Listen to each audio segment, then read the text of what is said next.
ever find yourself, just kind of flipping to the back of a new book before you even start checking out the glossary just to see what you're in for? Like a little sneak peek at the adventure ahead. Right. Well, buckle up, because today we are going full-on word nerd I love it. as we deep dive into a glossary that is anything but ordinary. It really is amazing, though, how, like, a simple list of words, It doesn't seem that exciting at first. right, can become like this window into a whole other world. Yeah. Especially when that world is like 19th century whaling and Edo period Japan. Oh, yeah. Talk about a combo. Brought together by this one remarkable castaway. Yeah, and right off the bat, we've got a whole bunch of Japanese terms, Mhm. which, makes sense given our subject, Manjiro. Of course. But these aren't just like vocabulary words, are they? No, not at all. They're glimpses into Manjiro's life before he encountered the West, before his whole world changed. Before he got on that boat.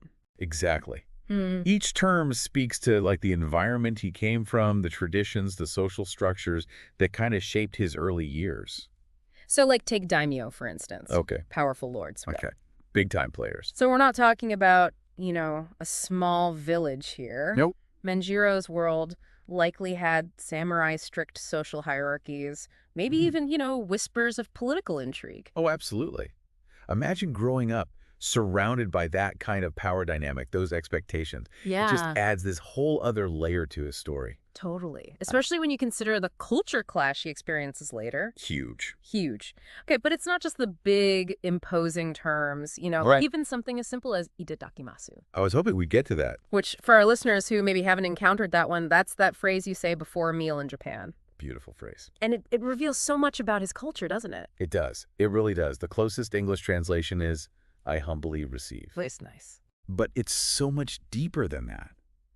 It's about acknowledging the effort that it took to prepare the meal, Oh, wow. expressing gratitude for the food itself. So it's really about respect. Exactly. Yeah. Respect for nature, for the work involved in, putting food on the table. Mhm.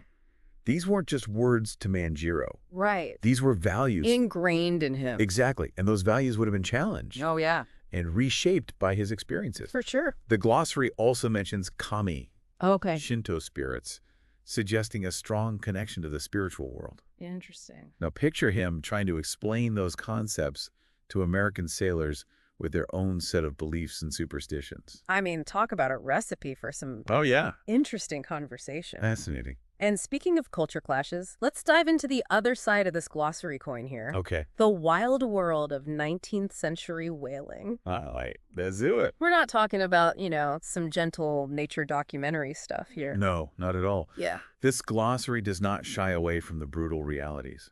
No, it doesn't. Just skimming through some of these terms, you really get a sense of like the danger, the sheer force involved. Oh, yeah, for sure.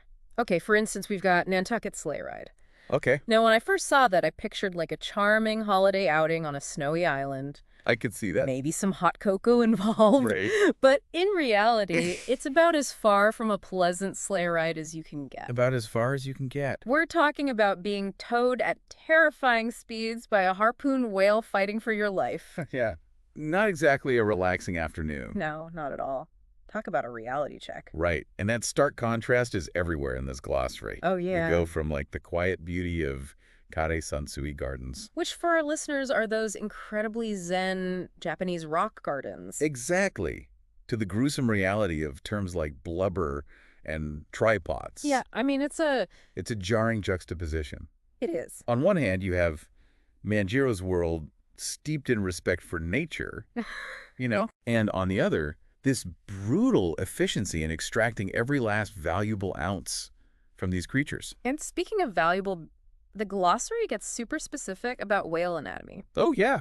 I mean, we've got spermaceti, baleen.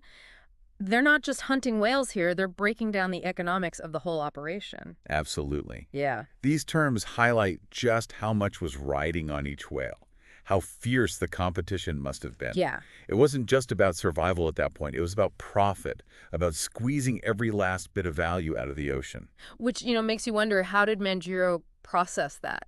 To go from his world to this? Why? It must have been mind-blowing. Totally. And it wasn't all sunshine and rainbows, even for the sailors, was it? That's right. We've got this phrase, devil to pay and no pitch hot. Okay. And it always kind of struck me as more of a warning than a casual saying. What's the story there? So the devil referred to a particularly difficult seam to caulk on a ship, Oh. and pitch was the sealant they used. Absolutely. So devil to pay and no pitch hot Uh-huh. meant you were in a tough spot, literally and metaphorically. Yeah, it's like you can almost hear the weary resignation in that phrase. Absolute. You know, going through all these terms, it's like we're piecing together this puzzle Right. with Manjiro right at the center of it all. At the heart of this cultural collision. Exactly. And like any good puzzle, there are always those few missing pieces. Yeah. The ones that kind of make you go, what's the story there? The ones that spark the imagination. Right. And this glossary mentions Mocha-dick. Okay. Now, for our listeners who maybe aren't familiar, that's the legendary albino whale, Oh, yeah. the one that inspired Herman Melville's Moby Dick. The white whale. Wait, hold on, that Mocha-dick. The one that, like, terrorized sailors for years? The very same. Right. Now, imagine for a moment. Okay. Manjiro, fresh from his own world, encountering not just the everyday realities of whaling, but this almost mythical creature, Yeah. this white whale embodying both beauty and this like raw, untamed power. I mean, it's mind-blowing. Did this glossary, with its jumble of Japanese terms and whaling jargon, It's quite a mix. somehow spark one of America's greatest novels? It makes you wonder. It does. Did Melville hear these stories, whispered at a dockside tavern, passed down from these grizzled old whalers who'd seen it all, maybe even sailed with Manjiro himself? It's a tantalizing thought, isn't it? Yeah. And it speaks to the power of language, Oh, yeah. how it can bridge cultures and centuries. Right. How a single word can conjure up these entire worlds in our minds. It makes you realize that those old, dusty glossaries at the back of the book, they're not just definitions, are they? No, they're not. There's so much more than They're that. like little time capsules packed with stories just waiting to be unearthed. Exactly. They remind us that words are never static. They evolve. They carry the weight of history, of personal experiences, just like how Nantucket Sleigh Ride takes on a whole new meaning Oh, yeah? when you understand the reality behind it. It's haunting once you know. So for anyone listening, the next time you pick up a book, don't just skip to chapter 1. Right. Take a moment to flip through that glossary. You never know. You never know what hidden gems you might find, what connections you might make. What stories are hidden in plain sight? Exactly.